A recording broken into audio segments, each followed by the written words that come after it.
Masarap na menudo, Bicol Express at pansit at napakarami pang lutuin ang naghihintay sa akin ngayong araw na to. Kaya tara samahan niyo ako magluto. Maaga pa lang, inuna ko ng lutuin yung mga kakanin na in-order sa atin. At sunod ko yung mga ulam. Syempre, kailangan huli itong Bicol Express kasi alam niyo naman to, gata, madaling mapanis. Nung araw na to, ang aking first dispatch ay alas 8 ng umaga, kaya madaling araw pa lang niluto na namin lahat yan. Katulong ko nga pala dyan nung araw na yan yung asawa ko kasi wala siyang pasok. Anyway, nung matapos ang Bicol Express, nilagay na namin yan isa-isa sa mga lagayan nila na food tray para maipa-deliver na agad kay client. Ayan, napakasarap. Ang kasama nga pala ng Bicol Express na yan ay yung XL na palabok. And then, binook na namin agad ng Lalamove Rider para madala na kay client. Nga pala guys, kapag gusto nyo po na kayo ang magbubook ng Lalamove Rider, pwede po yon. Pero usually kami talaga yung nagbubook niyan. Sunod naman naming dispatch ay pang 10 a.m. Kaya ayan, inasikaso na namin yan agad dahil 6 na bilao po yan. At nung natapos nga namin agad, nagbook na kami agad ng Lalamove Rider at pinadeliver na rin po kay client. Kasi may kasunod na naman niya another order at sa ibang tao din po yon. Kaya naman ayan at nagsalang na tayo agad dyan ng talyase para lutuin na yung aking menudo.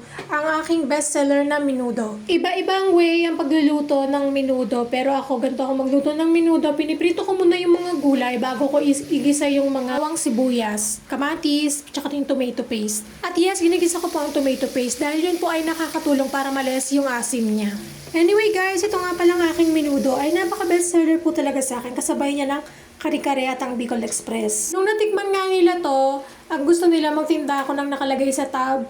Pero kasi hindi ako nag-i-stock ng mga naka-frozen na ganito. So, hindi naman ako pwede magluto ng paisa-isang nakatablang. Di ba? Lugi naman tayo doon. Pero sa totoo lang, napapaisip na rin talaga ako. Kaya baka soon magkaroon na rin talaga ako. Kasi may sobrang dami talagang nagre-request at naghahanap sa akin. Araw-araw yan may PM dito sa akin. Kaso, yun nga wala akong maibigay. Kasi isa rin talaga sa dahilan ay maliit yung aming ref.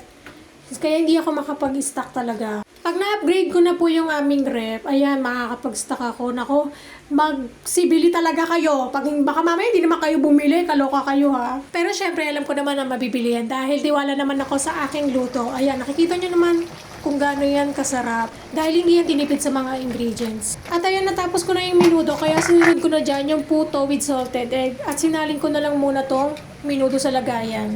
O, diba? Itsura pala nakakatakam na talaga. Kaya naman pag natikman nyo yan, manapit mo talaga yung lasa niyan. Pagkatapos niyan, sinunod na namin isa lang yung 4-in-1 na kakanin kasi mayroon akong pa-order na 4-in-1 na kakanin that day. At kasama niya na ay Shanghai. Ito yun. At thank you Lord dahil nakatapos na naman tayo nung araw na yan. Grabing pagod pero worth it naman. Kaya kung ikaw isa ka sa naghahanap ng mga affordable na panghanda at ayaw ma-hassle sa pamamalengke at sa pagluluto, mag-PM lang po kayo sa akin dahil marami po kayong pagpipilian sa aking mga menu. Mag-message lang po kayo dito sa aking Facebook account na Luwilin Sadia or dito sa aming Facebook page na Ziana's Kitchen. And guys, no rush order po tayo kapag ang orderin ninyo ay yung mga bilao package ha. Kasi 2 days or 1 day before po talaga ang pabook niyan. Dahil di po ako nag-i-stock ng mga ingredients lalo na sa mga karne. Kapag nagpabook po kayo, isang araw bago yung araw ng delivery, dun ko pa lang po yan pinapamalengke. So yun lang muna guys. Thank you so much. Bye!